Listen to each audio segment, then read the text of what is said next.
ഓം ഗുരുർബ്രഹ്മ ഗുരുർവിഷ്ണു ഗുരുർദേവോ മഹേശ്വരഃ ഗുരുർ സാക്ഷാത് പരം ബ്രഹ്മ തസ്മൈ ശ്രീ ഗുരവേ നമഃ.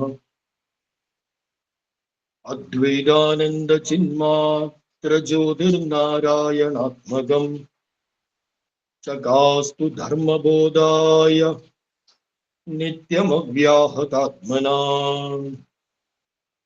ഓം ശ്രീനാരായണ പരമഗുരവേ നമഃ. എല്ലാ സജ്ജനങ്ങൾക്കും സാദര നമസ്കാരം. സ്വാമി തൃപാദങ്ങൾ രചിച്ച ശ്രീനാരായണ ധർമ്മകൃതിയാണ് നമ്മൾ അധ്യയനം ചെയ്തുകൊണ്ടിരിക്കുന്നത്. ഈ കൃതിയിലെ 8ാമത്തെ അധ്യായമായ പഞ്ചമഹായജ്ഞത്തിലെ 230-231 ശ്ലോകം. സസ്നേഹമനുവർത്തേരൻ ഗുരവോ നവദമ്പതി സ്വാതന്ത്ര്യം അപഭാദ്യൈവ രുന്ധന്ധ്വനയമേതയോ. 100 ചൊല്ലാം. സസ്നേഹമനുവർത്തേരൻ ഗുരവോ നവദമ്പതി സ്വാതന്ത്ര്യമപഭാദ്യൈവ രുന്ധന്ധ്വനയമേതയോ. അടുത്ത ശ്ലോകം. അന്യോന്യക്ലേശകാരിണ്യോ സ്നുഷാ ശുശ്രൂർനികേതനം അനേക വിഭവോപേതമപി ദേവ പരിത്യജേത്. 230 ശ്ലോകത്തിന്റെ പദച്ഛേദം. സസ്നേഹം അനുവർത്തേരൻ ഗുരവഃ നവദമ്പതി സ്വാതന്ത്ര്യം അപപാദ്യ ഏവ രുന്ധന്തു അനയം ഏതയോഃ. ഈ ശ്ലോകത്തിന്റെ താല്പര്യം ഗുരവഃ നവദമ്പതി സസ്നേഹം അനുവർത്തേരൻ. ഗുരുജനങ്ങള് നവദമ്പതികളോട്, പുതുതായി കല്യാണം കഴിച്ച ദമ്പതികളോട് വളരെ സ്നേഹമായിട്ട് ചില കാര്യങ്ങളൊക്കെ പറഞ്ഞ് കൊടുത്ത് മനസ്സിലാക്കിക്കണം. മുഖ്യമായിട്ട് ശ്രദ്ധിക്കേണ്ടത് ഏതയോഹോ അനയം സ്വാതന്ത്ര്യം അന്യോന്യ ക്ലേശകാരുണ്യോഹോ അപപാദ്യ ഏവ. ഏതയോഹോ എന്ന് പറഞ്ഞാൽ ഇവർ രണ്ടുപേരുടെ, പുതുതായി കല്യാണം കഴിച്ച ദമ്പതികൾ, ഇവർ രണ്ടുപേരുടെയും അനയം സ്വാതന്ത്ര്യം, അനയം എന്ന് പറഞ്ഞാൽ ദുസ്വാതന്ത്ര്യം എന്നാണ്.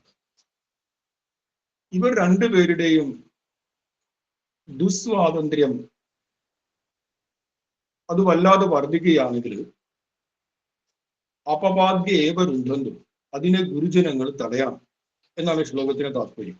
അന്യോന്യ ക്ലേശകാരൻ എന്ന് പറഞ്ഞത് അടുത്ത ശ്ലോകത്തിന് അന്യം ചേർന്ന് വന്നതാണ്. 230 ശ്ലോകത്തിന്റെ താല്പര്യം ഇത്രയാണ്.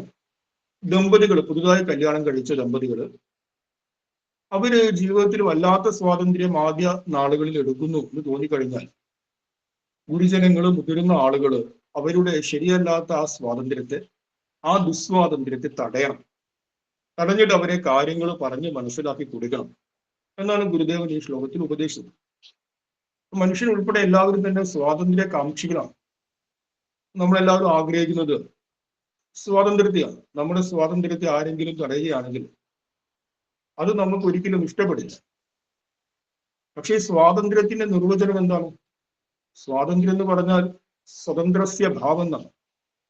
സ്വതന്ത്രനാകുന്നതിന്റെ ഭാവമാണ് സ്വാതന്ത്ര്യം. എന്താണ് സ്വതന്ത്രൻ? സ്വസ്യതന്ത്രം.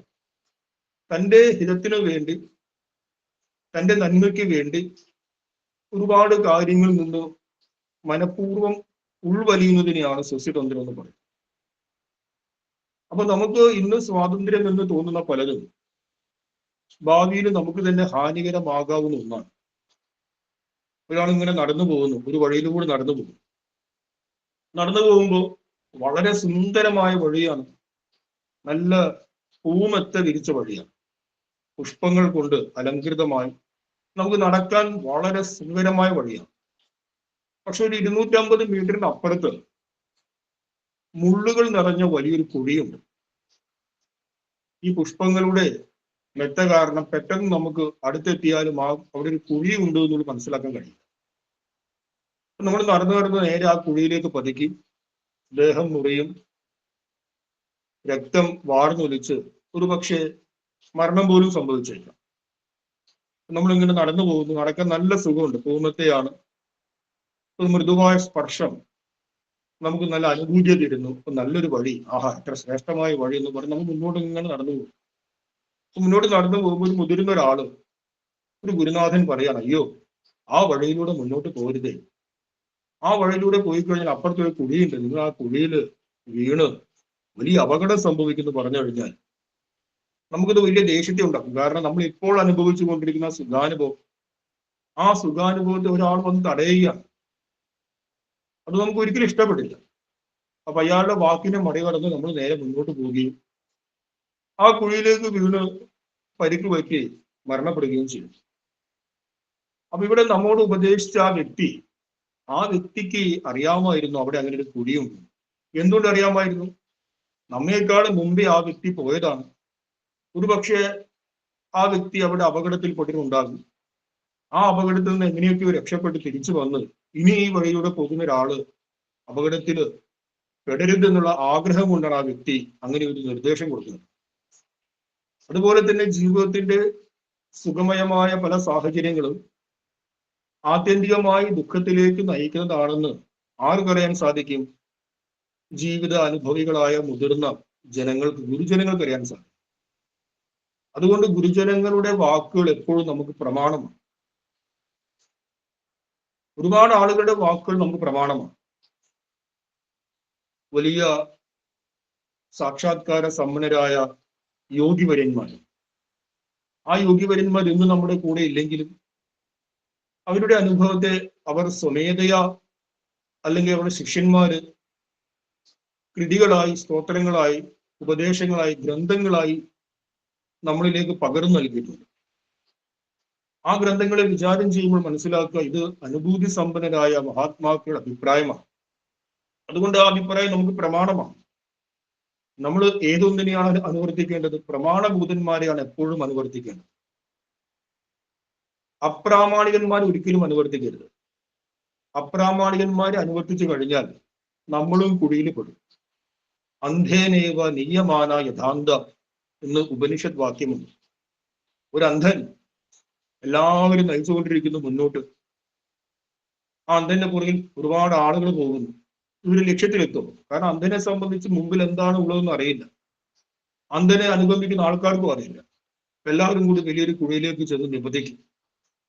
അതുകൊണ്ട് പ്രമാണഭൂതന്മാരുടെ വാക്കുകൾ നമുക്ക് ഇന്നും അത് വലിയ വിലയുള്ളതാണ്. ഈ പ്രമാണഭൂതന്മാരിൽ കേവലം ആത്മീയമായ ഉയർന്ന തലത്തിലെത്തിയ ആളുകൾ മാത്രമല്ല, മറിച്ച് നമ്മുടെ വ്യാവഹാരിക ജീവിതത്തിൽ ഒരുപാട് അനുഭവങ്ങളുണ്ട്, ജീവിത അനുഭവങ്ങളുണ്ട്. ഒരു കുടുംബത്തെ നിലനിർത്താൻ, ആ കുടുംബത്തെ മുന്നോട്ട് കൊണ്ടുപോകാൻ ഒരുപാട് കഷ്ടവും ത്യാഗവും സഹിച്ച് ജീവിതത്തിലെ പല പ്രതിസന്ധികളോടും പടകുരുതി അതിനെയൊക്കെ മറികടന്ന വയോവൃദ്ധരായ മുതിർന്ന ആളുകൾ, ഇവരുടെയൊക്കെ വാക്കുകൾ ജീവിതത്തെ സംബന്ധിച്ച് നമുക്ക് പ്രമാണമാണ്.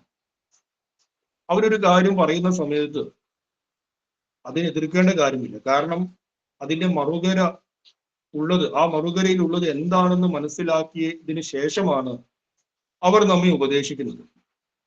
അപ്പൊ പറഞ്ഞു വരുന്നത്, ദമ്പതികള് അവരുടെ ഗാർഹസ്ഥ്യ ധർമ്മത്തിന്റെ മര്യാദകളെ ഉല്ലംഘിച്ചുകൊണ്ട് താൽക്കാലികമായ സുഖാനുഭവത്തിൽ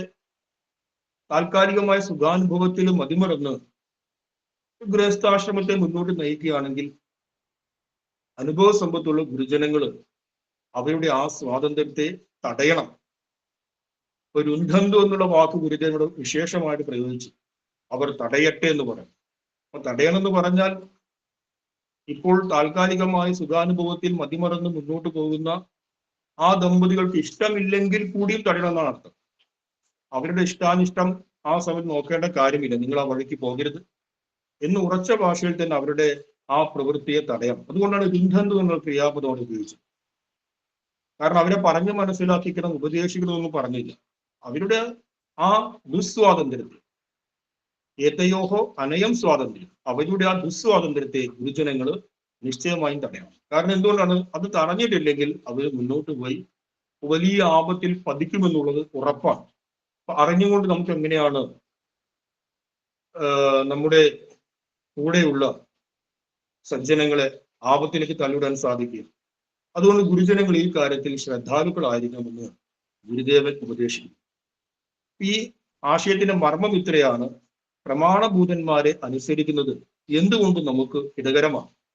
നമ്മുടെ ഇപ്പോഴത്തെ സാഹചര്യത്തിൽ, ഇപ്പോഴത്തെ അവസ്ഥയിൽ നമുക്ക് അവരുടെ വാക്കുകൾ ഇഷ്ടമില്ലെങ്കിൽ കൂടി ആത്യന്തികമായി അത് നമ്മുടെ ഹിതത്തെ ചെയ്യുന്നതാണ്. അടുത്തത് ആരൊക്കെയാണ് പ്രമാണഭൂതന്മാർ? പ്രമാണഭൂതന്മാർ എന്ന് പറഞ്ഞാൽ നാം ഏത് വഴിയാണോ സഞ്ചരിക്കുന്നത് ആ വഴിയിൽ വളരെയധികം അനുഭവ സമ്പത്തുള്ള ആളാണ് പ്രമാണബുദ്ധന്മാർ. നമ്മുടെ യാത്ര ഒരു ആത്മീയമായ മാർഗത്തിലാണെങ്കിൽ ആ ആത്മീയമായ മാർഗത്തിൽ അനുഭവ സമ്പത്ത് നേടിയ വ്യക്തി, ആചാര്യൻ, നമുക്ക് പ്രാമാണികനാണ്. നമ്മുടെ യാത്ര ഏതെങ്കിലും ഒരു തൊഴിൽപരമായ അല്ലെങ്കിൽ ഏതെങ്കിലും ഒരു മേഖലയിൽ, ജീവിതത്തിന്റെ ഏതെങ്കിലും ഒരു മേഖലയിലാണെങ്കിൽ ആ മേഖലയിൽ അനുഭവ സമ്പത്ത് നേടിയ ഒരു ആചാര്യൻ, ഒരു വ്യക്തി നമുക്ക് പ്രാമാണികനാണ്. അങ്ങനെയുള്ള പ്രമാണഭൂതന്മാരുടെ അനുഭവമാകുന്ന ആ അറിവിനെ, നിർദ്ദേശത്തെ, ഉപദേശത്തെ അനുസരിക്കുകയാണെങ്കിൽ ആത്യന്തികമായിട്ട് നമുക്കത് ഹിതത്തെ നിശ്ചയമായിട്ടും ഉണ്ടാക്കുമെന്ന് ഈ ശ്ലോകത്തിൽ ഗുരുദേവൻ അഭിപ്രായപ്പെടുന്നു. അതിനുശേഷം വളരെ പ്രായോഗികമായ ഒരു നിർദ്ദേശം കൂടി ഗുരുദേവൻ തരികയാണ്. എത്ര വലിയ പ്രമാണഭൂതന്മാരാണെങ്കിൽ കൂടി നോക്കൂ, അന്യോന്യ ക്ലേശകാരുണ്യോ സ്നുഷ ശുശ്രൂർ നികേതനം. സ്നുഷ എന്ന് പറഞ്ഞ പുത്രവധു എന്നാണ്. ശുശ്ര എന്ന് പറഞ്ഞാൽ ഭർത്താവിന്റെ അമ്മ, അച്ഛൻ എന്നും പറയാം. ഇനി വേണമെങ്കിൽ നമുക്ക് അതിനോട് ചേർത്ത് ഭാര്യയുടെ മാതാപിതാക്കൾ എന്നൊക്കെ പറയാം. ചുരുക്കി പറഞ്ഞു കഴിഞ്ഞാൽ ദമ്പതികൾ താമസിക്കുന്നത് ഏത് വീട്ടിലാണ്? കാരണം സമ്പ്രദായ ഭേദമനുസരിച്ച് ചില സമയത്ത് ചില ദേശങ്ങളിൽ കല്യാണത്തിന് ശേഷം ഭർത്താവിന്റെ വീട്ടിലാണ് താമസിക്കുന്നത്. നമ്മുടെ നാട്ടിൽ വിവാഹത്തിന് ശേഷം പെൺകുട്ടി ഭർത്താവിന്റെ വീട്ടിൽ താമസിക്കുന്നു എന്നുള്ളത് കൊണ്ട് ലോകം മുഴുവൻ ഇങ്ങനെയാണെന്ന് കരുതരുത്. പല പല ദേശങ്ങളിലും സമ്പ്രദായ ഭേദങ്ങളുണ്ട്, ജീവിത രീതികളിൽ. ചില സ്ഥലങ്ങളിൽ കല്യാണത്തിന് ശേഷം ഭർത്താവ് ഭാര്യയുടെ കൂടെ താമസിക്കും, ഭാര്യ വീട്ടിൽ. ഇന്നും മലബാറിൽ പല പ്രദേശങ്ങളിലും അങ്ങനെയാണ് സിസ്റ്റം. എല്ലാ സ്ഥലത്തും, ചില സ്ഥലങ്ങളിൽ, വടക്കേ മലബാറിലും മറ്റു ചില സ്ഥലങ്ങളിൽ കല്യാണം കഴിഞ്ഞു കഴിഞ്ഞാൽ ചില മതവിഭാഗങ്ങളിൽ നേരെ ഭർത്താവ് എന്ത് ചെയ്യും? ഭാര്യയുടെ വീട്ടിൽ പോയി താമസം ആരംഭിക്കും. ഈ വടക്കേ ഇന്ത്യയിലും നമ്മുടെ ദക്ഷിണ ഭാരതത്തിലും പല സ്ഥലങ്ങളിലും പല പല രീതിയിൽ കാണാൻ സാധിക്കും. എന്തു വന്നാലും കല്യാണത്തിന് ശേഷം ഭാര്യയുടെ വീട്ടിലായാലും ശരി, ഭർത്താവിന്റെ വീട്ടിലായാലും ശരി, താമസിക്കുന്ന വീട്ടിൽ ഭാര്യയുടെയോ അല്ലെങ്കിൽ ഭർത്താവിന്റെയോ മാതാപിതാക്കൾ, സ്നുഷ ശുശ്രൂഹോ, ഭാര്യയുടെയോ ഭർത്താവിന്റെയോ മാതാപിതാക്കൾ അവര് പരസ്പരം കലഹം കൂടുകയാണ്, വഴക്കുണ്ടാക്കിയാണ്. അന്യോന്യ ക്ലേശകാരുണ്യം ഒന്ന് വിശേഷണം ചേർത്തിരിക്കുക, പരസ്പരം വഴക്ക് കൂടുന്ന മാതാപിതാക്കൾ. അപ്പൊ അങ്ങനെയുള്ള ഒരു വീട് നമുക്ക് ഗുരു പറയുന്നത് അനേക വിഭവോപേതമഭി, ഒരുപാട് സമ്പദ് സമൃദ്ധി ഉള്ളതാണെങ്കിലും ഒരുപാട് ഐശ്വര്യം ആ വീട്ടിലുണ്ട്. എല്ലാ സാധന സാമഗ്രിയും ഉണ്ട്, ഇഷ്ടം പോലെ സ്വത്ത്, വാഹനങ്ങൾ എല്ലാം ഉണ്ട്. പക്ഷെ ആ വീട്ടില് പരസ്പരം വഴക്ക് കൂടുന്ന ആളുകളാണ്. എങ്കിൽ എന്ത് ചെയ്യണം? ദമ്പതികൾ എത്രയും പെട്ടെന്ന് അവിടുന്ന് വണ്ടി വിടുക എന്ന് പറയും. പരിത്യജ്, എത്രയും പെട്ടെന്ന് വേറെ വീട്ടിലേക്ക് മാറി താമസിക്കുക. സ്വന്തമായിട്ടൊരു ചെറിയ വാടക വീട് അല്ലെങ്കിൽ സ്വന്തമായിട്ടൊരു ചെറിയ വീട് വാങ്ങാൻ കഴിവുണ്ടെങ്കിൽ അങ്ങനെ വീട് വാങ്ങിയിട്ട് എത്രയും പെട്ടെന്ന് അങ്ങോട്ട് മാറി താമസിക്കണം എന്ന് പറയും. കാരണം പരസ്പരം കലഹമുള്ള വീട്ടിൽ താമസിക്കുക എന്ന് പറഞ്ഞു കഴിഞ്ഞാൽ അത് ഗൃഹസ്ഥാശ്രമ ധർമ്മത്തിന് വലിയ വിഘാതമാണെന്ന് പറയും. അപ്പൊ നമ്മുടെ അടുത്ത് എത്ര സമ്പത്ത് ഉണ്ടെങ്കിലും എത്ര സ്വത്തുണ്ടെങ്കിലും ആ സമ്പത്ത് കൊണ്ടോ സ്വത്ത് കൊണ്ടോ ഒന്നും നമുക്ക് വാങ്ങിക്കാൻ കഴിയാത്ത ഒരു കാര്യമാണ് സമാധാനം എന്നുള്ളത്. നമ്മൾ കരുതുന്നു നമ്മുടെ ചുറ്റുപാടുമുള്ള ഒരു സാഹചര്യം, അന്തരീക്ഷം, കംഫർട്ട് സോൺ, അത് വളരെ കംഫർട്ടായിരുന്നു കഴിഞ്ഞാൽ നമുക്ക് സമാധാനം കിട്ടും, ശാന്തി കിട്ടും, നമ്മൾ കരുതുകയാണ്. മിഥ്യാഭ്രമമാണ്. നമ്മുടെ സമാധാനത്തെയും ശാന്തിയെയും ചുറ്റുപാടുമുള്ള സാഹചര്യങ്ങൾ സ്വാധീനിക്കുന്നുണ്ട്. നമ്മളതിനെ പൂർണ്ണമായും നിഷേധിക്കാൻ കഴിയില്ല. സമാധാനവും ശാന്തിയും ആത്യന്തികമായി ഉണ്ടാക്കുന്നത് നമ്മൾ തന്നെയാണ്. നമ്മൾ സ്വയം ചിന്തിച്ചു കഴിഞ്ഞാൽ ഏതെങ്കിലും ഒരു കാരണം കൊണ്ട് നമുക്ക് മനസ്സിന് ഒരു ചഞ്ചലത വന്നു കരുതും, വലിയ ചഞ്ചലത വന്നു ഏതെങ്കിലും ഒരു കാര്യം. അത് കുറെ കാലമായി മനസ്സിന് ആ ചഞ്ചലത വേട്ടയാടുന്നു. ആ ചഞ്ചലതയുടെ ഫലമായി മനസ്സ് വളരെ അശാന്തമാണെന്ന് കരുതും. അശാന്തമായ മനസ്സോടുകൂടി നമ്മൾ ഏത് സ്ഥലത്ത് പോയി താമസിച്ചു കഴിഞ്ഞാൽ നമുക്ക് എന്ത് സംഭവിക്കും? നമുക്ക് അവിടെ ഭയവിഹ്വലത ഉണ്ടാകുന്നു, നമുക്ക് ഒരിക്കലും ശാന്തി കിട്ടില്ല. ആ സ്ഥലം എത്ര ശ്രേഷ്ഠമായാലും ശരി, അല്ലെങ്കിൽ ഏതെങ്കിലും ഒരു ആശ്രമത്തിൽ നമ്മൾ പോയി, ഇപ്പോൾ നമ്മൾ ഒരിക്കലും നമ്മുടെ വ്യക്തിപരമായ ജീവിതത്തിൽ ഹിമാലയത്തിൽ ഏറ്റവും നല്ല ഒരു ഏതാണ്ട് ഉൾഭാഗത്തുള്ള അതിമനോഹരമായ ഒരു ആശ്രമം, ആ ആശ്രമത്തിൽ ഒരിക്കലും ഒരു സഞ്ചാരത്തിന്റെ ഭാഗമായിട്ട് 2-3 മാസം താമസിക്കേണ്ടത്. ഇതേപോലെ ഒരു യാത്രികൻ നമ്മൾ താമസിച്ച് ഒരു 1-2 ആഴ്ച കഴിഞ്ഞ് ആ യാത്രികൻ വന്ന് താമസിച്ചു. ഒരാഴ്ച കഴിഞ്ഞപ്പോൾ അദ്ദേഹം വലിയ ബഹളം വെച്ചു. അവിടുത്തെ ജീവനക്കാരോട് കയറ്റി സംസാരിച്ചു. വലിയ ബഹളമാണ്. കാരണം എന്താണ്? വീട്ടിൽ പ്രശ്നമാണ്. അപ്പൊ വീട്ടിൽ പ്രശ്നമായിട്ട് ഒരു മനസ്സമാധാനത്തിന് വേണ്ടി 10 ദിവസം ഹിമാലയത്തിൽ ഇരിക്കുക, അന്ന് കഴിഞ്ഞ് നേരെ ഹിമാലയത്തിലേക്ക് വന്നു. ഇത്രയും പ്രശാന്ത സുന്ദരമായ സാഹചര്യം, എല്ലാം അനുകൂലമാണ്. അദ്ദേഹത്തെ ശല്യപ്പെടുത്തുന്ന യാതൊരു ആളുകളും അവിടെയില്ല. മാത്രമല്ല ഏറ്റവും ഉയർന്ന ആധ്യാത്മികമായ അന്തരീക്ഷം, ഒരു തപോബലം കുടികൊള്ളുന്ന ഒരു ദിവ്യഭൂമി. അപ്പൊ അവിടെ ഇരുന്നിട്ട് പോലും അദ്ദേഹത്തിന് സമാധാനം കിട്ടുന്നു. അപ്പൊ ഇതിന്റെ അർത്ഥം എന്താണ്? സമാധാനം എന്ന് പറയുന്നത് സമ്യക് ആധീയത. നമ്മുടെ ഉള്ളിലെ സ്വസ്ഥത അത് വേറെ ആർക്കും ഉണ്ടാക്കി തരാൻ സാധിക്കില്ല. നമ്മുടെ ഉള്ളിലെ സ്വസ്ഥത നമുക്ക് മാത്രമേ ഉണ്ടാക്കാൻ കഴിയൂ. അപ്പൊ ആ സ്വസ്ഥതയ്ക്ക് വേണ്ടിയിട്ട് ഒരു ഹേതുവാണ്, ഒരു ഘടകമാണ് ബാഹ്യമായ സ്വസ്ഥതയെ ഉണ്ടാക്കുക എന്നുള്ളത്. ബാഹ്യമായ സ്വസ്ഥതയെ ഉണ്ടാക്കി ആ സ്വസ്ഥതയുടെ ഫലമായി തൻ്റെ മനസ്സിന് സ്വസ്ഥത ക്രമേണ നേടി, അങ്ങനെ സ്വസ്ഥതയുടെ പരിശീലനം സിദ്ധിച്ച ഒരു സാധകന് ഏത് സാഹചര്യത്തിലും കഴിയാൻ സാധിക്കും. അത് വേറെ കാര്യമാണ്. നമ്മൾ പറഞ്ഞു വരുന്നത് ബാഹ്യമായ സ്വസ്ഥത, ബാഹ്യമായ സമാധാനം, ശാന്തത എന്ന് പറയുന്നത് നമ്മുടെ ആന്തരികമായ സമാധാനത്തെയും ശാന്തതയെയും വലിയ രീതിയിൽ സ്വാധീനം ചെയ്യുന്ന ഒന്നാണ്. അതുകൊണ്ട് വീട് കാണാൻ നല്ല ഭംഗിയുണ്ട്, വലിയ വീടാണ്. വീടിന് ഉമ്മറത്ത് ഒരുപാട് വാഹനങ്ങളുണ്ട്. വീടിനുള്ളില് നിരവധിയായ ആധുനിക സാങ്കേതിക ഉപകരണങ്ങളുണ്ട്, എല്ലാം ഉണ്ട്. പക്ഷെ ആ വീട്ടുകാർ തമ്മിൽ പരസ്പരം കലഹമാണെങ്കിൽ അവിടെ ഒരിക്കലും ശാന്തിയും സമാധാനമാണ്.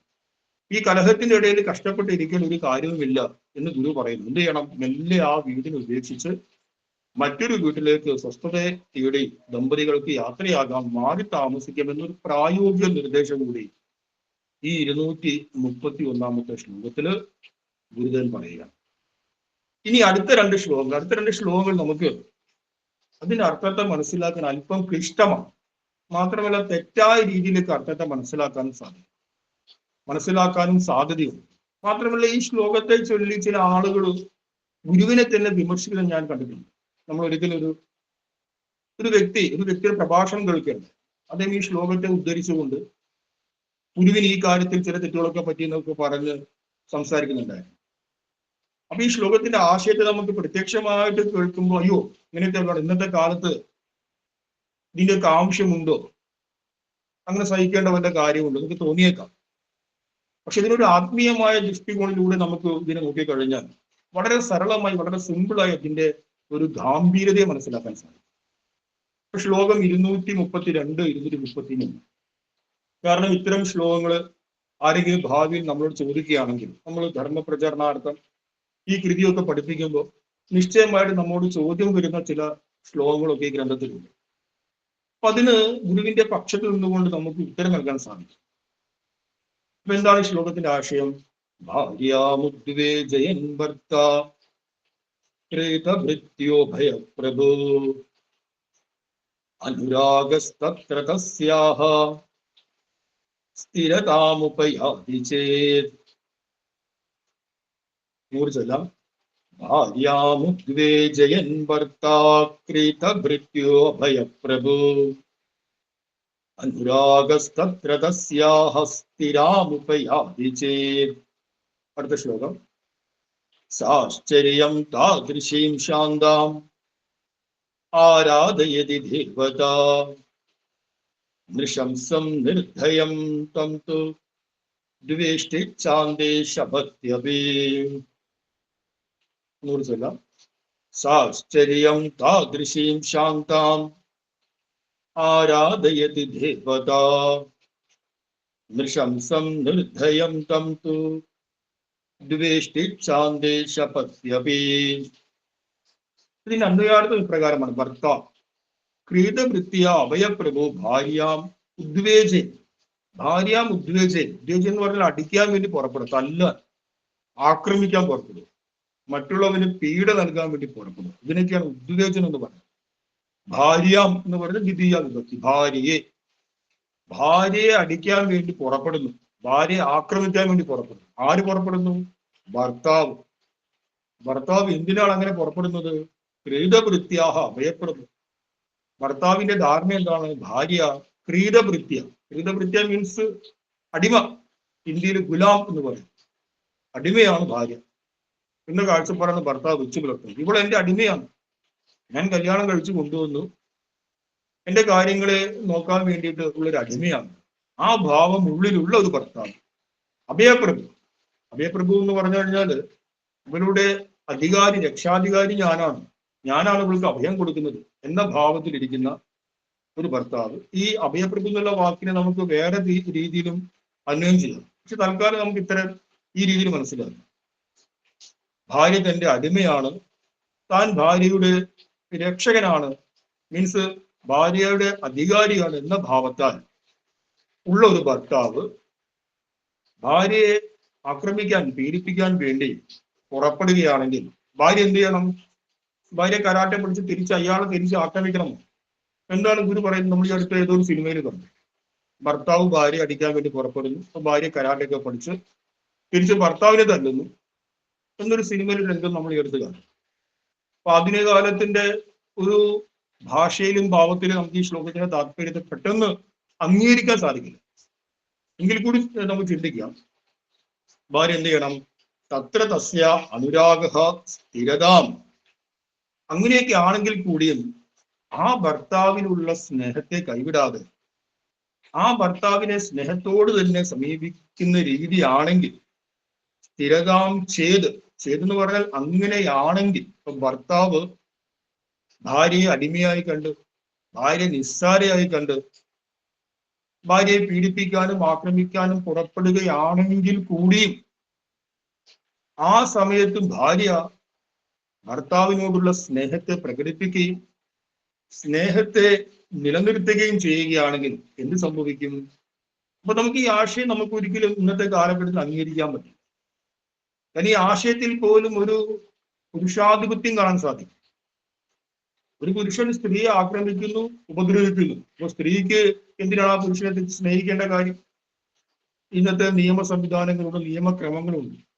ആ നിയമ സംവിധാനങ്ങളിലും നിയമക്രമങ്ങളിലും വിശ്വസിച്ച് തന്നെ ആക്രമിക്കുന്ന ഒരു വ്യക്തിക്കെതിരെ സ്ത്രീക്ക് നിയമപരമായിട്ട് മുന്നോട്ട് പോകാനുള്ള സർവ്വ സ്വാതന്ത്ര്യം, സർവ്വ അധികാരവും ഉള്ളൊരു കാലഘട്ടത്തില് വീണ്ടും സ്ത്രീ അടിമയെ പോലെ തന്നെ ആക്രമിക്കാൻ വരുന്ന ഒരു ഭർത്താവിനെ സ്നേഹത്തോട് തന്നെ സമീപിക്കണമെന്ന് പറയുമ്പോൾ ആ ആശയത്തെ ഇന്നത്തെ ലോകത്തിന്റെ ദൃഷ്ടിയിൽ ചിലപ്പോൾ നമുക്ക് അംഗീകരിക്കാൻ ബുദ്ധിമുട്ട് വന്നേക്കാം. പക്ഷെ അടുത്ത ആ ശ്ലോകത്തില് ഇതിന് ഉത്തരം നമുക്ക് ഗുരുദേവൻ നൽകുന്നു. ഇങ്ങനെയൊക്കെ ആണെങ്കിൽ കൂടി ആക്രമിക്കാൻ വരുന്ന ഭർത്താവിനോട് സ്നേഹം മാത്രം കൊടുക്കുന്ന രീതിയിൽ ഭാര്യ വർത്തിക്കുകയാണെങ്കിൽ, ഭാര്യ ഇരിക്കുകയാണെങ്കിൽ എന്ത് സംഭവിക്കുന്നു? സാശ്ചര്യം, അത്യധികം ആശ്ചര്യമായി ദേവത താദൃശീം ശാന്താം ആരാധയതി. ഈശ്വരൻ ആ സഹോദരിയെ, ആ അമ്മയെ, ആ ഭാര്യയെ അനുഗ്രഹിക്കുന്നു. എന്തുകൊണ്ട് അനുഗ്രഹിക്കുന്നു? ഈശ്വരൻ എന്തുകൊണ്ട് അനുഗ്രഹിക്കുന്നു? കാരണം തന്റെ സ്വധർമ്മത്തിൽ നിന്ന് അനുകിട ഭാര്യ വ്യതിചലിച്ചില്ല. തന്നെ ഉപദ്രവിക്കാൻ വരുന്ന ഭർത്താവിനോട് പോലും സ്നേഹത്തോടു കൂടി പെരുമാറുന്നു, സ്നേഹം കൊടുത്തവർ നിൽക്കുന്നു. അങ്ങനെയുള്ളൊരു സ്ത്രീയെ ഈശ്വരൻ അനുഗ്രഹിക്കുന്നു. അപ്പൊ ഈശ്വരന്റെ അനുഗ്രഹം ആരിലാണോ വരുന്നത്? ഈശ്വരേച്ഛയാ തൃണമപി വജ്രോഭവതി. നമ്മൾ പലതവണ ആവർത്തിച്ചൊരു വാക്കാണ് ക്ലാസ്സിൽ. ഉപനിഷത്തിൽ ഭാഷ്യഭാഗത്ത് വരുന്നൊരു വാക്കാണ്, കേനോപനിഷത്തിന്റെ ഭാഗം. ഈശ്വരേച്ഛയാ തൃണമപി വജ്രോഭവതി എന്ന് പറഞ്ഞാൽ വെറും ഒരു പുൽക്കൊടി, തൃണം എന്ന് പറയുന്ന പുൽക്കൊടി. ആ പുൽക്കൊടിയുടെ പുറകിൽ ഈശ്വരേച്ഛ ഉണ്ടെങ്കിൽ എന്ത് സംഭവിക്കുന്നു? ആ പുൽക്കൊടി വജ്രമായിട്ട് മാറും. വജ്രം എന്താണ്? വജ്രം ലോകത്തിലെ ഏറ്റവും ശക്തമായ ആയുധമായിട്ട് മാനിക്കപ്പെടുന്നു പുരാണ കാലത്ത്. നമ്മൾ ഇന്നത്തെ കാലത്ത്, ആധുനിക കാലത്ത് ഒരുപാട് ആയുധങ്ങളെ കുറിച്ച് നമുക്കറിയാം. ബ്രഹ്മോസ് എന്നൊക്കെ പറഞ്ഞ ഒരുപാട് ആയുധങ്ങൾ. അതേപോലെ പൗരാണികമായ ഏറ്റവും ശക്തിശാലിയായ, ഏറ്റവും ശക്തിയുള്ള ആയുധമാണ് വജ്രായുധം. വെറും ഒരു പുൽക്കൊടി വജ്രായുധമായിട്ട് മാറും ഇപ്പോൾ ആ പുൽക്കൊടിയുടെ പുറകിൽ ഈശ്വരേച്ഛ ഉണ്ടെങ്കിൽ. അപ്പൊ നോക്കൂ, നമ്മളൊരു പുൽക്കൊടി എടുത്ത് ഒരാളെ പ്രഹരിച്ചു കഴിഞ്ഞാൽ അയാൾക്ക് ഒന്നും സംഭവിക്കില്ല. നേരെ മറിച്ച് വജ്രായുധം എടുത്ത് അയാളെ പ്രഹരിച്ചു കഴിഞ്ഞാലോ അയാളെ കാര്യം കട്ട പുകയാണ്, അയാൾ തവിട് പൊടിയാണ്. അപ്പൊ ഭാര്യയെ നിർദ്ദയനായിട്ട് ആക്രമിക്കാൻ വരുന്ന ഭർത്താവിന്റെ മുമ്പിൽ ഭാര്യ ശാന്ത ചിത്തയായി, സ്നേഹചിത്തയായി ഇരിക്കുകയാണെങ്കിൽ തത്വത്തിൽ സംഭവിക്കുന്നത് എന്താണ്? തത്വത്തിൽ ഭർത്താവിന്റെ കാര്യം കഴിയുകയാണ് ചെയ്യുന്നത്. കാരണം അങ്ങനെയുള്ള സ്ത്രീരത്നത്തിന്റെ പുറകിൽ സാക്ഷാൽ ഈശ്വരൻ വർത്തിക്കുന്നു. ആ ഈശ്വര ചൈതന്യത്തിന്റെ ശക്തിയാൽ എന്ത് സംഭവിക്കുന്നു? അവിടെ ആ ഭർത്താവിന് അതികഠിനമായ ശിക്ഷ ലഭിക്കും. നമ്മൾ മനസ്സിലാക്കേണ്ടത്, ഈ ശ്ലോകം നമ്മൾ പഠിക്കുന്ന സമയത്തിന് നമ്മുടെ എല്ലാവരുടെയും ഉപബോധ മനസ്സിൽ വരുന്നൊരു ആശയമാണ്. ഭർത്താവ് നിർദ്ധയനായി ഭാര്യയെ പീഡിപ്പിക്കാൻ വരുന്ന സമയത്ത് ആ ഭർത്താവിന് ശിക്ഷ ലഭിക്കണം. ശിക്ഷ ലഭിക്കണം ഇന്ന് നമ്മളെല്ലാവരും ആഗ്രഹിക്കുന്നുണ്ട്, നമ്മുടെ മനസ്സിൽ ആഗ്രഹിക്കുന്നു. ഇന്ന് വർത്തമാന കാലത്ത് നമ്മൾ എന്തെങ്കിലും ഒരു വിഷയം കേട്ടാൽ, ഏതെങ്കിലും ഒരു വ്യക്തി, ഒരു ഭർത്താവ് ഭാര്യയെ പീഡിപ്പിച്ച് അല്ലെങ്കിൽ നിഷ്ഠൂരമായി ഉപദ്രവിച്ചു കഴിഞ്ഞാൽ കോടതി വിധി പറയുകയാണ് ഈ ഭർത്താവിനെ ജീവപര്യന്തം ശിക്ഷയ്ക്ക് വിധിച്ചു എന്നൊരു വിധി കേൾക്കുകയാണ് നമ്മൾ. നേരെ മറിച്ച് ആ ഭാര്യയെ നിഷ്ഠൂരമായി ആക്രമിച്ച് ഭർത്താവ് കൊന്നുകളഞ്ഞു എന്ന് വരുന്നു. വധശിക്ഷയ്ക്ക് അർഹമായ കുറ്റമാണ് ആ ഭർത്താവ് ചെയ്തതെന്ന് വരുന്നത്. പക്ഷെ കോടതി വിധി കേൾക്കുകയാണ് ഈ ഭർത്താവിന്, ഇന്ന കുറ്റം ചെയ്ത ഈ ഭർത്താവിന് ജീവപര്യന്തം ശിക്ഷ വിധിച്ച് കോടതി. ആ വാർത്ത നമ്മൾ കേൾക്കുമ്പോൾ നമ്മളെല്ലാവരും മനസ്സിലായി, അയ്യോ അത് പോരായിരുന്നല്ലോ, അവന് വധശിക്ഷ തന്നെ കൊടുക്കേണ്ടിയിരുന്നു. ജീവപര്യന്തം കൊടുത്തത് ഒരു കുറച്ചിലായിപ്പോയി, ഒരു കുറവായിപ്പോയി, അത് പാടില്ലായിരുന്നു. കോടതി ഈ കാര്യത്തിൽ കുറച്ചും കൂടി ഒന്ന് ജാഗ്രത കാണിച്ച് ആ വ്യക്തിക്ക് വധശിക്ഷ തന്നെ കൊടുക്കണമെന്നും നമ്മുടെ മനസ്സിൽ എല്ലാവരുടെ മനസ്സിലും ഉണ്ടാവും. കാരണം ഒരു കഠിനമായ തെറ്റ് ചെയ്യുന്ന വ്യക്തിക്ക് കഠിനമായ ശിക്ഷ തന്നെ ലഭിക്കട്ടെ എന്നാണ് ജനസാമാന്യത്തിന്റെ മനസ്സിലുള്ളത്. അതേ ആശയമാണ് ഇവിടെയും പ്രകടമാകുന്നത്. കഠിനമായ തെറ്റ് ചെയ്ത വ്യക്തിക്ക് അവന് ലഭിക്കാവുന്ന ഏറ്റവും വലിയ ശിക്ഷ തന്നെ ലഭിക്കണമെന്നാണ് വാസ്തവത്തിൽ ഗുരുദേവൻ ഇതിൽ ഭംഗ്യന്തരേണ പറയുന്നത്. അങ്ങനെ ഏറ്റവും വലിയ ശിക്ഷ അവന് ലഭിക്കണമെങ്കിൽ എന്ത് സംഭവിക്കണം? അവിടെ ഈശ്വരേച്ഛ ഈ ഭാര്യയിലൂടെ പ്രകടമാണ്. കാരണം സാമാന്യ നമ്മുടെ മാനുഷികമായ ലോകത്ത് മനുഷ്യരുടെ നിയമങ്ങളുണ്ട്, അതിനപ്പുറത്ത് പ്രാപഞ്ചികമായ നിയമങ്ങളുണ്ട്. ആ പ്രാപഞ്ചികമായ നിയമങ്ങളെ നമ്മൾ മനസ്സിലാക്കണമെങ്കിൽ, അംഗീകരിക്കണമെങ്കിൽ ഒരു ആധ്യാത്മികമായ ദൃഷ്ടികോണം, ഒരു ആധ്യാത്മികമായ വീക്ഷണം നമുക്ക് വേണം. ആധ്യാത്മികമായ വീക്ഷണമില്ലാതെ കേവലം യുക്തിവാദത്തിന്, കേവലം നിരീശ്വരവാദത്തിന്റെ അടിസ്ഥാനത്തിൽ മാത്രം ചിന്തിച്ചാൽ ഈ ശ്ലോകത്തിന്റെ അർത്ഥം മനസ്സിലാകുന്നത്. അതുകൊണ്ടാണ് ഞാൻ തുടക്കത്തിൽ പറഞ്ഞത്, ആത്മീയമായ വീക്ഷണത്തോട് കൂടിയേ നമ്മൾ ഈ ശ്ലോകത്തെ പഠിക്കാൻ പാടും. എന്താണ് ആത്മീയമായ വീക്ഷണം? ആത്മീയമായ വീക്ഷണം എന്ന് പറഞ്ഞാൽ ഈ പ്രപഞ്ചത്തിൽ ഒരു നിയമവ്യവസ്ഥിതിയുണ്ട്, ഒരു യൂണിവേഴ്സൽ ലോ ഇവിടെയുണ്ട്. ആ യൂണിവേഴ്സൽ ലോയിൽ നിന്ന് നമ്മൾ ആരും പുറത്തല്ല, നമ്മളെല്ലാവരും അതിൻ്റെ അകത്താണ്. ഒരു നെറ്റ്വർക്ക് സിസ്റ്റമാണ്, നമ്മളെല്ലാവരും അതുമായിട്ട് ബന്ധപ്പെട്ടിരിക്കുന്നു. നമുക്ക് പ്രത്യക്ഷമായിട്ട് അറിയുന്നത് നമ്മുടെ രാജ്യ സംവിധാനവും ആ രാഷ്ട്രത്തിലുള്ള നിയമ സംവിധാനങ്ങളുമാണ്. അതുകൊണ്ട് നമ്മളൊരു തെറ്റ് ചെയ്തു, ആ തെറ്റിന് തെളിവില്ല, അതുകൊണ്ട് രാജ്യത്തിൽ നിലനിൽക്കുന്ന നിയമങ്ങളിൽ നിന്ന്, ശിക്ഷകളിൽ നിന്ന് നമ്മൾ രക്ഷപ്പെട്ടു. അപ്പൊ നമ്മൾ ഉള്ളുകൊണ്ട് സന്തോഷിക്കും, ഞാൻ ഈ തെറ്റ് ചെയ്തിട്ടു ആരും അറിഞ്ഞില്ല, ഞാൻ പിടിക്കപ്പെട്ടില്ല. പക്ഷെ രാജ്യത്തിന്റെ നിയമ പരിധിയിൽ നിന്ന് നമ്മൾ രക്ഷപ്പെട്ടെങ്കിൽ കൂടിയും പ്രാപഞ്ചിക നിയമത്തിൽ നിന്ന് ഒരിക്കലും രക്ഷപ്പെടില്ല. നമുക്ക് ഒരിക്കലും രക്ഷപ്പെടാനേ കഴിയില്ല. കാരണം പ്രാപഞ്ചിക നിയമത്തിൽ നാം ചെയ്ത നന്മയും തിന്മയും രേഖപ്പെടുത്തി കഴിയും. നിശ്ചയമായിട്ടും ആ കർമ്മത്തിന് അനുകൂലവും പ്രതികൂലവുമായ ഒരു തിരിച്ചുവരവ് ഉണ്ടായേ തീരും. അപ്പൊ നമ്മളൊരു വ്യക്തിയെ സ്നേഹിക്കുന്നു എന്ന് കരുതുക, നമ്മളൊരു വ്യക്തിയെ തീവ്രമായിട്ട്, അല്ലെങ്കിൽ ഒരു വ്യക്തിയോട് വളരെ ആത്മാർത്ഥതയോടുകൂടി ആ വ്യക്തിയെ സ്നേഹിക്കുക എന്ന് കരുതുക. അങ്ങനെ സ്നേഹിക്കുന്ന വേളയിൽ ഒരു ഘട്ടം കഴിഞ്ഞപ്പോ ആ വ്യക്തി നമ്മളെ വളരെ നിഷ്ഠൂരമായി ചതിക്കുകയുണ്ടായി. നാം ആ വ്യക്തിക്ക് വേണ്ടി മാറ്റിവെച്ച ഒരുപാട് സമയം, നാം ആ വ്യക്തിക്ക് കൊടുത്ത പരിഗണന, നമ്മൾ ആ വ്യക്തിയോട് കാണിച്ച സ്നേഹം, ആദരവ്, ഇതിനൊന്നും ഒരു വിലയും തരാതെ നിസ്സാരവൽക്കരിച്ചുകൊണ്ട് ആ വ്യക്തി നമ്മളോട് അനീതി കാണിക്കാന്ന് കരുതും. നമ്മുടെ മനസ്സ് മുറിയും. അയ്യോ, സ്നേഹത്തിനൊക്കെ എന്ത് വിലയാണ്, ഇത്രയും ആത്മാർത്ഥമായി സ്നേഹിച്ചിട്ട് എനിക്കൊരു വിലയും തന്നില്ലല്ലോ എന്ന് മനസ്സ് മുറിപ്പെടും. പക്ഷെ മനസ്സ് മുറിപ്പെടേണ്ട ഒരു കാര്യമില്ല. നാം കൊടുത്ത സ്നേഹമോ നാം നൽകിയ ആത്മാർത്ഥതയോ അത് എവിടെയും നഷ്ടപ്പെടില്ല. കാരണം എന്താണ്? നമ്മുടെ ഉള്ളിൽ നിന്ന് ഉത്പന്നമാകുന്ന സ്നേഹം വാസ്തവത്തിൽ എത്തിച്ചേരുന്നത് പ്രാപഞ്ചിക നിയമ വ്യവസ്ഥയിലേക്കാണ്. നമ്മൾ കരുതാണ് ഈ വ്യക്തിയിലേക്കാണ് എത്തിച്ചേരുന്നത്. ആ വ്യക്തിയിലേക്കല്ല എത്തിച്ചേരുന്നത്. ആ വ്യക്തി അതിനറിയുന്നുണ്ട് നമ്മുടെ സ്നേഹത്തെ. പക്ഷെ നമ്മുടെ ഉള്ളിൽ നിന്നും ഉത്പന്നമായ സ്നേഹം എത്തിച്ചേരുന്നത് ഈശ്വരീയമായ പ്രാപഞ്ചികമായ ഒരു നിയമത്തിലേക്ക്. അതുകൊണ്ട് മുമ്പിലുള്ള വ്യക്തി നമ്മെ വഞ്ചിച്ച് പറ്റിച്ച് മാറിക്കഴിഞ്ഞാലും തിരിച്ച് നമ്മുടെ ഉള്ളിൽ നിന്ന് ഉത്പന്നമായ ആ സ്നേഹത്തിന് അനുകൂലമായ ഒരു സാഹചര്യം ഉണ്ടാകാൻ, അനുകൂലമായ ഫലത്തെ തരാൻ മറ്റൊരു വ്യക്തി വരും. അപ്പൊ നമുക്ക് വളരെ അതിശയം തോന്നും. അയ്യോ, ഞാൻ ഈ വ്യക്തിയോട് പ്രത്യേകിച്ച് ഒന്നും സംസാരിച്ചില്ലല്ലോ, ഞാൻ ഈ വ്യക്തിക്ക് പ്രത്യേകിച്ച് ഒരു പരിഗണനയും കൊടുത്തില്ലല്ലോ, എന്നിട്ടും ആ വ്യക്തി എന്നോട് എങ്ങനെ ഇത്രയും സ്നേഹവും ആത്മാർത്ഥതയും കാണിക്കും. ഇപ്പൊ ചില വ്യക്തികൾ നമ്മുടെ ജീവിതത്തിൽ ഒരുപാട് വ്യക്തികൾ, പല പല വ്യക്തികൾ ഇങ്ങനെ കടന്നു വന്നിട്ടുണ്ടാകും. ആ വ്യക്തികളിൽ പല വ്യക്തികളും നമുക്ക് വലിയ സഹായം നൽകിയിട്ടുണ്ടാകും. അപ്പൊ നമുക്ക് അതിശയമാകും, ഞാൻ ഇതിന് മാത്രം എന്താണ് ഇവർക്ക് കൊടുത്തത്, ഞാൻ ഇതിന് മാത്രം എന്ത് ഇവർക്ക് വേണ്ടി ചെയ്തു, എന്നിട്ട് ഇവർ എത്ര കഷ്ടപ്പെട്ട് ത്യാഗം ചെയ്ത് എന്നെ പരിപാലിക്കുന്നു, എനിക്ക് വേണ്ടി സമയം മാറ്റിക്കുന്നു, എനിക്ക് വേണ്ടി പ്രവർത്തിക്കുന്നു എന്ന് നമുക്ക് തോന്നും. കാരണം എന്താണ്?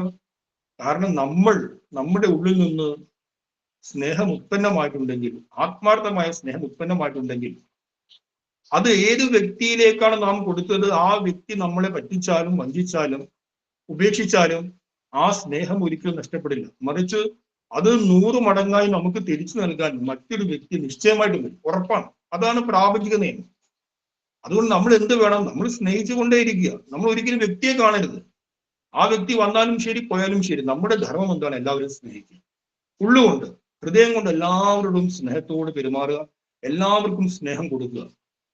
അങ്ങനെ എല്ലാവർക്കും സ്നേഹം കൊടുത്തു കഴിഞ്ഞാൽ നിശ്ചയമായിട്ടും നമുക്ക് സ്നേഹം തരാൻ 100 കണക്കിന് ആളുകളെ ഭഗവാൻ പറഞ്ഞു. കാരണം നമ്മളിൽ നിന്ന് ഉത്പന്നമായത് അനേക മടങ്ങായിട്ട് നമ്മളിലേക്ക് വരിക എന്നുള്ളതാണ് എന്ത്? പ്രാപഞ്ചിക നിയമം. ഇതിനെ തന്നെയാണ് ഈ ആധുനിക ഭാഷയിലൊക്കെ ലോ ഓഫ് അട്രാക്ഷൻ എന്ന് പറയുന്നത്. അതുകൊണ്ട് നിരന്തരം എല്ലാവരിലേക്കും സ്നേഹം കൊടുക്കുക. ആ വ്യക്തി നമ്മുടെ സ്നേഹത്തിന് പ്രതിഫലം തന്നാലും ശരി, ഇല്ലെങ്കിലും ശരി, അത് നമ്മൾ ചിന്തിക്കുകയും ചെയ്യും. മറിച്ച് നിരന്തരം സ്നേഹം കൊടുത്തുകൊണ്ടിരിക്കുക. ഇതിനൊരു മറുവശമുണ്ട്. ഞാൻ ഈ പറഞ്ഞ ആശയം മറ്റൊരു കാര്യത്തിലേക്ക് എത്തിക്കാൻ വേണ്ടിയാണ് ആമുഖമായിട്ട് പറഞ്ഞത്. ഇതിനൊരു മറുവശമുണ്ട്. നമ്മളൊരു വ്യക്തിയെ വെറുക്കുന്നു കരുതുക. നമ്മൾ കരുതുന്നു ആ വ്യക്തി എന്നോട് ഇങ്ങനെയൊക്കെ ചെയ്തു, അതുകൊണ്ട് നമ്മുടെ മനസ്സിൽ, നമ്മുടെ അന്തःകരണത്തിൽ ആ വ്യക്തിയോട് വെറുപ്പ് ഉത്പന്നമായി കഴിഞ്ഞാൽ അത് വാസ്തവത്തിൽ ആ വെറുപ്പ് എത്തിച്ചേരുന്നത് ആ വ്യക്തിയിലേക്കല്ല എത്തിച്ചേരുന്നത്. ആ വെറുപ്പ് എത്തിച്ചേരുന്നത് പ്രാപഞ്ചികമായ ഒരു നിയമവ്യവസ്ഥിതി നേരത്തെ പറഞ്ഞു അതിലേക്കാണ് എത്തിച്ചേരുന്നത്. കാരണം എല്ലാ സങ്കല്പത്തിനും അസ്തിത്വമുണ്ട്. നമ്മളൊരു കുഞ്ഞ് ജനിക്കുമ്പോൾ നമുക്കറിയാം ആ കുഞ്ഞ് ജനിച്ചു എന്നറിയാം, നമ്മൾ കാണുന്നു. അതേപോലെ തന്നെ നമ്മുടെ ഉള്ളിൽ നിന്നൊരു സങ്കല്പം, ഒരു ഇമോഷൻ ജന്മമെടുക്കുന്നുണ്ട്. നമ്മളതിനെ കണ്ടാലും കണ്ടില്ലെങ്കിലും അങ്ങനെ ഒരു ജന്മം അവിടെ സംഭവിച്ചു. ആ ജനിച്ചത് എങ്ങോട്ടേക്ക് പോകും? ആ സങ്കല്പ തരംഗങ്ങൾ എങ്ങോട്ടേക്ക് പോകും? അത് ഈ പ്രാപഞ്ചികമായ നിയമവ്യവസ്ഥയിലേക്ക് പോകും. അപ്പൊ നമ്മളൊരാളെ വെറുക്കുന്നു, ആ വെറുപ്പ് നേരെ പ്രപഞ്ചത്തിന്റെ നിയമ സംവിധാനത്തിലേക്ക് പോകുന്നു. തിരിച്ച് നാം വെറുത്ത വ്യക്തി മരിച്ചു പോയാലോ, അല്ലെങ്കിൽ നാം വെറുത്ത വ്യക്തി നമ്മളിൽ നിന്ന് അകന്ന് വേറെ ഏതെങ്കിലും സ്ഥലത്ത് പോയി കഴിഞ്ഞാലോ, നമ്മളിൽ നിന്ന് ഉത്പന്നമായ ആ വെറുപ്പ് നമ്മളിലേക്ക് തന്നെ 100 മടങ്ങ് തരാൻ വേണ്ടി മറ്റു വ്യക്തികൾ വരും. നമ്മൾ കരുതും, ഞാൻ ഇവനോട് യാതൊരു ദ്രോഹം ചെയ്തില്ലല്ലോ, എനിക്ക് ഇയാളെ പരിചയം പോലും ഇല്ലല്ലോ, എന്നിട്ട് ഈ വ്യക്തി എന്തിന് എന്നെ ഇങ്ങനെ ഉപദ്രവിക്കുന്നു, എനിക്കിട്ട് പാര വെക്കുന്നു, ഈ വ്യക്തിക്ക് ഞാൻ ഒരു ദ്രോഹം ചെയ്തില്ലല്ലോ എന്ന് നമ്മൾ കരുതിയേക്കാം. പക്ഷെ നമ്മൾ പൂർവ്വകാലത്തിൽ മറ്റുള്ള ആളുകളിലേക്ക് നമ്മളിൽ നിന്ന് ഉത്പന്നമായ വെറുപ്പാണ് അനേകരിലൂടെ നമ്മളിലേക്ക് ഇനി വന്നു വരുന്നത്. അതുകൊണ്ട് നാം ഒരാളെ എത്രമാത്രം വെറുക്കുന്നു എന്ന് കരുതും. വെറുത്തു കഴിഞ്ഞാൽ മനസ്സിലാക്കുക, തിരിച്ച് 100 കണക്കിന് ആളുകൾ നമുക്ക് വെറുപ്പ് നൽകാൻ വേണ്ടി തിരിച്ചു വരും. കാരണം പ്രപഞ്ചത്തിന്റെ നിയമം അങ്ങനെയാണ്. എന്താണ് കൊടുക്കുന്നത് അത് 100 മടങ്ങായിട്ട് നിശ്ചയമായി നമ്മളിലേക്ക് വരും. ഒരല്പം വിത്ത് വിതച്ചാൽ 100 മടങ്ങായി, 1000 മടങ്ങായി അത് മുളയ്ക്കുന്നു. അതേപോലെ തന്നെ ഏത് സങ്കല്പമാണോ നമ്മുടെ ഉള്ളിൽ നിന്ന് ഉദയം ചെയ്തത് അത് 100 മടങ്ങായി നമ്മിലേക്ക് തിരിച്ചു വരും. ഇത് പ്രപഞ്ചത്തിന് അനിവാര്യമായ എല്ലാ പ്രാണിവർഗങ്ങളിലേക്കും, എല്ലാ പ്രാണിയിലേക്കും വന്നു ചേരുന്ന ഒരു നിയമമാണ്. ഈ നിയമത്തെ നാം ചിന്തിച്ചു കഴിഞ്ഞാൽ നമ്മുടെ കർമ്മം വളരെ ജാഗ്രതയോടെ കൂടി, പ്രത്യേകിച്ച് നമ്മുടെ അന്ധകരണ സങ്കല്പം, ബാഹ്യമായിട്ട് നമുക്ക് നല്ല സാത്വികനായി നടക്കാൻ എല്ലാവരെയും പറ്റിച്ച് നടക്കാൻ കഴിഞ്ഞേക്കാം.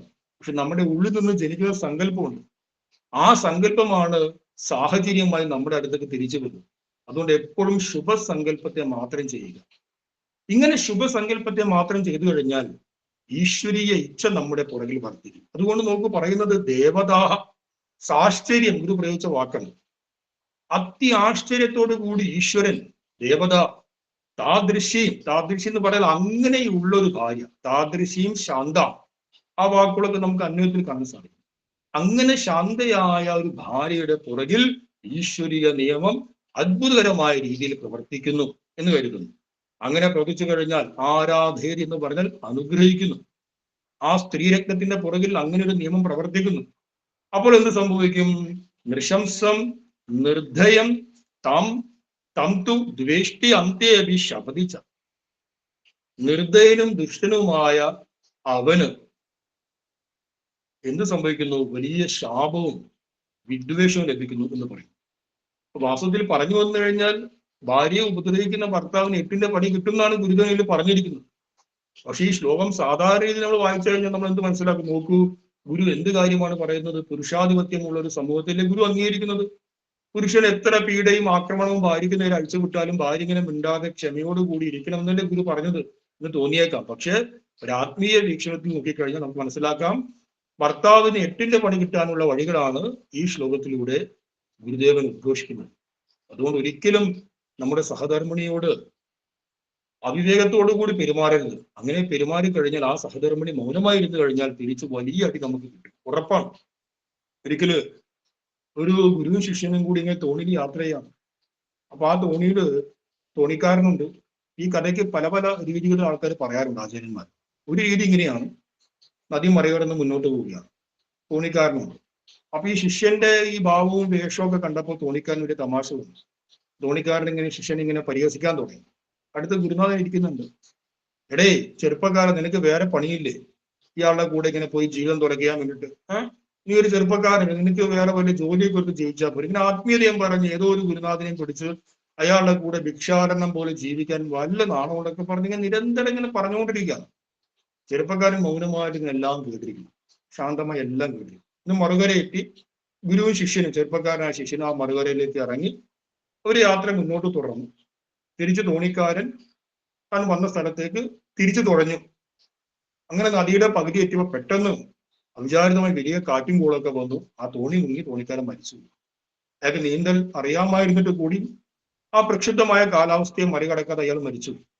അപ്പൊ ഈ രംഗമൊക്കെ ആ കരയിൽ നിന്ന് ഈ ശിഷ്യനും ഗുരുവും കാണുന്നുണ്ട്. കാരണം അവർ നടന്ന അത്ര വിദൂരത്തിലേക്ക് എത്തിയിട്ടില്ല.